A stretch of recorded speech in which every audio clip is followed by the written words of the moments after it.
Hi hello வணக்கம். நான் உங்கள் ரீட்டா குலோத்துங்கன்.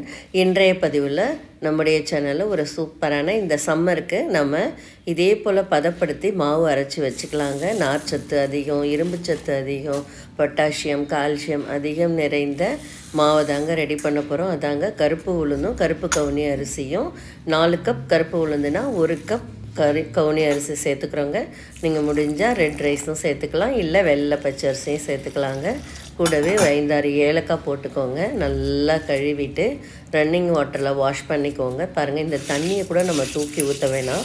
நல்லா ஊற வச்சு கழுவுறப்ப ஒரு 10 நிமிஷம் ஊறினா போதும். நம்ம காய வச்சு மாவை தான் அரைக்க போகிறோம். பாருங்கள், அந்த தண்ணியை ஒரு வடிகட்டி நம்ம ஃபேஸ்க்கு, ஹேருக்கு, கைக்கெல்லாம் அப்ளை பண்ணிக்கலாம். அவ்வளோ சூப்பரான நன்மைகள்ங்க. இந்த அரிசி உளுந்து கழுவுற தண்ணியை நான் ஃபில்டர் பண்ணி எடுத்து வச்சுக்கிறேன். அதை நம்ம கொஞ்சம் நேரம் கையில், ஃபேஸ்லலாம் தொட்டு அப்ளை பண்ணோம்னா அவ்வளோ க்ளோவாக இருக்குங்க ஸ்கின்னு. பாருங்கள், இதை நம்ம நல்லா ரன்னிங் வாட்டரில் வாஷ் பண்ணி வடிகட்டி ஒரு தாம்பாளத்தில் வெள்ளை துணி ஒன்று போட்டு காய வச்சுட்டு ஒரு 1/2 hour இந்த வெயிலில் வச்சிங்கன்னா நல்லா முடுமுடுன்னு காஞ்சிரும். நம்ம ப்ரிசர்வ் பண்ணி வச்சுக்கிட்டா ஈஸியாக களி, கஞ்சி, உருண்டை எல்லாம் பண்ணிக்கலாங்க. இரும்பு சத்து அதிகம் இருக்கிறதால, கால்சியமும் இருக்கிறதால எலும்புகளுக்கு நன்மை சேர்க்குங்க. நமக்கு இரத்த சோகை நோயெல்லாம் வராத தடுக்கும். இப்படி ஒரு பொருளை நம்ம இதே போல் முறையில் நீங்களும் உங்களுக்கு டைம் கிடைக்கிறப்ப இதே போல் செய்து வச்சுக்கோங்க. நம்ம கஞ்சிலாம் ஒரு 5 நிமிஷத்தில் பண்ணிக்கலாம். உருண்டை ஒரு 5 நிமிஷம் கூட ஆகாது. கொஞ்சமாக முந்திரி, பாதாம் கொஞ்சமாக நெய்யில் வறுத்துட்டு அதே நெய்யில் ஒரு 2 டேபிள் ஸ்பூன் போட்டு நல்லா ஆற வச்சு உருண்டையாக பிடிச்சா ஈவினிங் ஸ்நாக்ஸாக சாப்பிட்டுக்கலாம். கஞ்சியாகவும் வச்சுக்கலாம். நம்ம வீடியோ போட்டிருக்கோம் ஆல்ரெடி. பாருங்கள், நம்ம நார்மல் பச்சை அரிசியில் பண்ணியிருக்கேன். கருப்பு கவுனி அரிசியில் இன்னும் கஞ்சி போடலை. பாருங்கள், இதே போல் நீங்களும் செய்து பாருங்கள். இந்த வீடியோ பிடிச்சிருந்தால் லைக் பண்ணுங்கள், ஷேர் பண்ணுங்கள், சப்ஸ்கிரைப் பண்ணுங்கள். பாருங்கள், இதே போல் நீங்களும் நல்லா டைம் கிடைக்கிறப்ப பதப்படுத்தி வச்சுக்கோங்க. நேரம் இருக்கிறப்ப தான் இது செய்ய முடியும், உடனே செஞ்சிட முடியாது. ஒரு 1 hour ஸ்பெண்ட் பண்ணணும் இதுக்கு. நம்ம காய வைக்கிறது, கழுவுறது, வறுக்கிறதுன்னு. வறுத்து நல்லா ஏர்டைட் டப்பாவில் போட்டு ப்ரிசர்வ் பண்ணி வச்சுக்கோங்க. அடிக்கடி யூஸ் பண்ணுற மாதிரினா சின்னதாக ஒரு பாத்திரத்தில் எடுத்து வச்சுக்கோங்க. ஈரக்கரண்டி எல்லாம் வச்சிங்கன்னா பொருள் வீணாயிடும். நம்ம இது ஒரு 1.5 கிலோ அளவுக்கு ரெடி பண்ணியிருக்கோம். ரெடி பண்ணி நம்ம மிக்சியில் அரைக்கிறத விட அதிகமாக இருந்தால் மிஷினில் கொடுத்து அரைச்சிக்கோங்க. நல்லா நைஸாக வரும். நான் மிக்சியில் தான் அரைக்கிறேன். ஒரு 2 கிலோ அளவுக்கு அரைச்சிங்கன்னா நீங்கள் மிஷினில் கொடுத்து அரைச்சி ஆற வச்சு தாம்பாளத்தில் கொட்டி ஆற வச்சு ஒரு ஏர்டைட் டப்பாவில் போட்டு வைங்க. நான் கொஞ்சமாக பண்ணியிருக்கிறதால மிக்சியில் தாங்க அரைச்சிக்கிட்டேன். இதே போல் நீங்களும் நேரம் கிடைக்கிறப்ப இந்த சம்மரில் கருப்பு உளுந்தும் கவுனி அரிசியும் நல்லா வாஷ் பண்ணி வடிகட்டி வெயிலில் உணர்த்தி நல்லா முடுமுடுன்னு வந்த அப்புறமா வறுக்கிறப்பையும் கொஞ்சமாக தட்டி பாருங்கள். தட்டி பார்த்துட்டு நம்ம கொஞ்சம் ஆறின உடனே மிக்சியில் பொடி பண்ணிக்கணுங்க. கூடவே ஒரு 5-6 ஏலக்காய், சுக்கு பவுடரும் கொஞ்சம் தட்டி போட்டுக்கோங்க. இந்த அரைக்கிறதுக்கு முன்னாடியே நீங்கள் இது கூடவே லைட்டாக ஹீட் பண்ணி போட்டிங்கன்னா ஈஸியாக பவுடர் ஆகிடும்.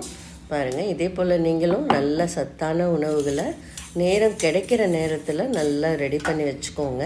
பாருங்கள், நான் அப்படி தாங்க ரெடி பண்ணி வச்சுக்கிட்டேன். திடீர்னு டயர்டாக இருந்ததுன்னா நமக்கு கொஞ்சமாக ஒரு 2 ஸ்பூன் போட்டு கஞ்சி வச்சு குடிச்சிக்கலாம். குழந்தைங்களுக்கு ஏதாவது வேணும்னா கொஞ்சமாக வெள்ளைப்பாகு காய்ச்சி இதை உருண்டையாக பிடிச்சி கொடுக்கலாம். களியாகவும் செய்யலாங்க. இதே போல் நிறைய விஷயங்கள் இந்த மாவு ரெடி பண்ணி வச்சுக்கிட்டா ஒரு 5 நிமிஷத்தில் பண்ணிடலாங்க. பாருங்கள், சூப்பராக நான் கொஞ்சமாக ரெடி பண்ணி வச்சுக்கிட்டேன். இது நல்லா வருந்திருக்கான்னு நசுக்கி பார்த்தேன். நல்லா முறுமுறுன்னு நல்ல வாசனையாகவும் இருக்குது. இதே போல் நீங்களும் இந்த சம்மரில் கொஞ்சம் பெரிய ஃபேமிலினா ஒரு 4-5 கிலோ வறுத்து வச்சுக்கோங்க. ஒரு 2 மாதத்துக்கு மேலே வரும். ஒரு ஆல்டர்னேட்டிவ் டேஸு கஞ்சி ஒன்று வச்சுக்கலாம். ஒரு நாளைக்கு களி கிண்டிக்கோங்க, ஒரு நாளைக்கு உருண்டை பண்ணி கொடுங்க. வாரத்தில் ஒரு 3 நாள் ஒரு சிம்பிள் ரெசிபி தாங்க. பாருங்கள், எவ்வளோ நல்லா சலன்னு காஞ்சிருக்கு. நான் ஒரு 1/2 hour மொட்டை மாடியில் கொண்டு போய் வச்சுட்டேன். இது களி கிண்டுறதுக்காக பனைவெல்லம் வாங்கி வச்சுருக்கேன். நல்லெண்ணெய் கூடவே நெய் சேர்த்தா பசங்க விரும்பி சாப்பிடுவாங்க. அல்வா மாதிரி இருக்கும் இது களி கிண்டுனா. பாருங்கள், எல்லாம் ரெடி பண்ணிவிட்டு நல்லா ஆறிடுச்சு.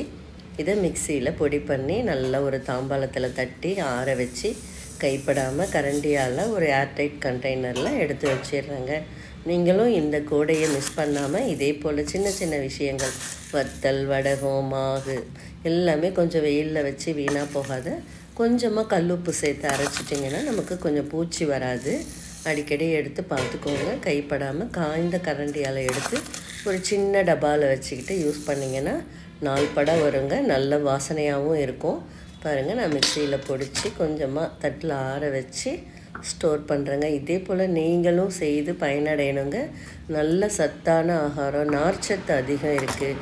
கருப்பு உளுந்து நம்ம தோலோடு பயன்படுறதால நல்ல இரத்த ஓட்டம் நல்லா சீராகும், சுகர் கட்டுப்பாட்டுக்குள்ளே வரும்னு அறிவியல் ஆராய்ச்சி சொல்லுதுங்க.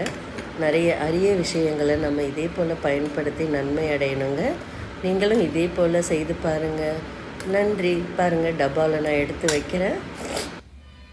நல்லா ஆறிடுச்சு. இதே போல் நீங்களும் எடுத்து பயன்படுத்துங்க. தேங்க்யூ.